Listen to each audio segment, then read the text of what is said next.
At 6:35 p.m. local time on April 1st, 2026, NASA's Space Launch System rocket lifted off from the Kennedy Space Center in Cape Canaveral, Florida, marking the first time that a crew of people has departed the Earth to visit our moon in over 53 years.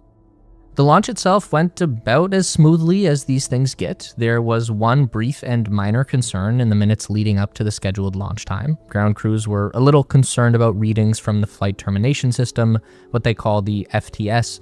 It's basically a string of explosives that are rigged up to the main fuel tank of the rocket, and they act as a self-destruct mechanism if the booster was to ever lose control for any reason as it flies through the air. So the crew would abort and their capsule would fly away, then the entire rocket would explode before it posed any risk of falling on people. So it's the kind of system that you hope not to use, but you definitely want it to work properly if the need ever comes up. That little bit of chatter around the FTS delayed the launch by just a few minutes from the opening of the flight window at 6:24 p.m. But the issue was quickly resolved when the ground crew realized that they just had a faulty sensor reading and the system itself was actually working just fine.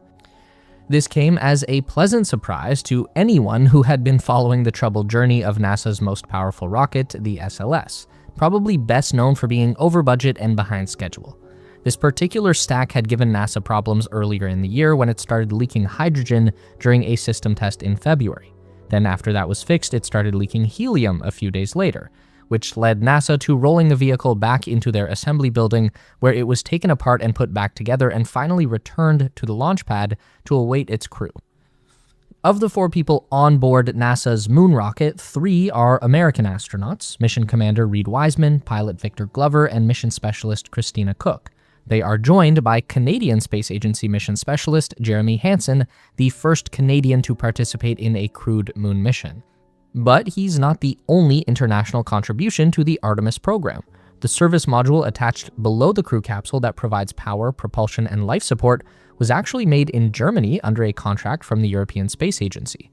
This was reflected in the name that the crew chose for their spacecraft, Integrity, a nod to the integrated nature of the vehicle, the rocket, and entire ARTEMIS program, with teams from across the USA and around the world working together to make this mission possible.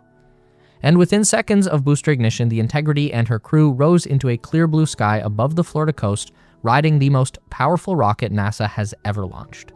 8.5 minutes into the flight, at an altitude of about 100 miles above the surface, the booster engines were shut down and the spacecraft was released into Earth orbit. From here, the Integrity is still connected to the upper stage of the SLS, which is a single rocket engine capable of raising the spacecraft to an altitude of about 43,500 miles above the surface. After reaching this high Earth orbit about 1 hour into flight, this is where the crew took a bit of a pause on their trip to the moon to conduct a full systems check of their spacecraft. This is only the second time that an Orion series capsule has flown, and the first one to carry people on board, so the idea is to make sure that everything is working properly before committing to the moon. And there were some issues reported by the crew during this time. The first and probably most unfortunate was a problem with the Universal Waste Management System, which is a fancy way to say the toilet. This was supposed to be one of the biggest upgrades for a modern crew traveling to the moon. The old Apollo guys just had to do their business in plastic bags, while the new spacecraft is equipped with a full bathroom stall. Turns out a problem with the suction fan stopped the pee hose from working properly, but the space toilet was still functional for the number 2, so for number 1, astronauts had to resort to something called the collapse contingency urinal, which is a fancy way to say peeing in a bag. The only other problem they experienced was an IT issue with their Microsoft Outlook email. Apparently, the crew got 2 official NASA accounts and they couldn't log into either of them. This will come as no surprise to anyone who's ever worked in a Microsoft Teams office. But with all of that out of the way, in the evening of April 2nd, ground crews unanimously voted to clear Integrity for a translunar injection burn. This is when they fired the main engine on the European service module to transition from an orbit around the Earth to a trip around the moon. After completing the burn, the spacecraft is committed to a very specific path known as the free return trajectory. It's the most efficient way to get from the Earth to the moon and then back again because it uses gravity from the 2 bodies to handle most of the steering. As they approach the moon, its gravity will naturally sling them around the far side and throw the ship back the way it came, at which point gravity from the Earth will take over and begin to pull them back home. This makes for a relatively slow trip, so the crew stayed busy by turning their cameras back toward the Earth.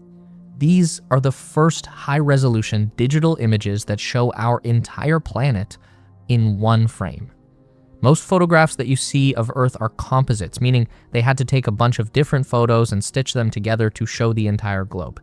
That's because anything in a typical Earth orbit is just too close to see the entire thing. This photograph, which is now titled Hello World, was taken with a wide-angle lens on a Nikon D5 camera on April 3rd at a distance of about 100,000 miles into space. You can see the first light of the sun just beginning to peek out over the horizon, so the light that we're seeing on the Earth itself is actually reflecting off the moon and filling in the night side of the planet. The scene would have looked much darker to the